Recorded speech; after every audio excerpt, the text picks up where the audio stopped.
కిచెన్లో నుంచి మారుతి కారు, మా పెద్దనాన్న గారు మారుతి కారులో బ్యాక్ సీట్లో పడుకోమని నేను డ్రైవ్ చేసి తీసుకెళ్తే స్టిల్ ఆ కార్ని చేసి ఎవరికి అలా డైరెక్ట్గా తాజ్ హోటల్లోకి తీసుకెళ్ళి, బాబు నువ్వు ఇక్కడ ఉండు నాయన, ఆ హోటల్ ఇంకా సెంటిమెంట్ అని చెప్పి అక్కడ వద్దు మనం, ఎందుకంటే రోడ్డు మొత్తం జనసంద్రం. ఎంతమంది వచ్చేస్తారు ఆ రోజు? 1,00,000 మంది ఉంటారు ఈజీ.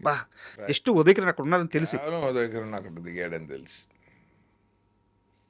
లయన్ కింగ్ క్లైమాక్స్ చూసారా? సార్ బాహుబలిలో కూడా ఉంటుంది. అవును.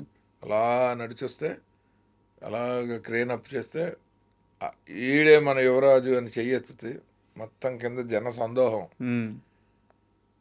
అలా నేను మా కెమెరామ్యాన్ శివ, ఆయన తర్వాత ఇప్పుడు తమిళ్లో పెద్ద డైరెక్టర్ అయ్యాడు, మేము ఉదయకిరణ్ని తీసుకొచ్చి క్రౌడ్కి అలా చీటప్ చేయించాం చెయ్యెత్తి. కింద 1,00,000 మంది గూస్ బంప్స్ వస్తున్నాయి సార్ మీరు చెప్తుంటే. కలరా చూసాం సార్. లైక్ ఉదయకిరణ్ అది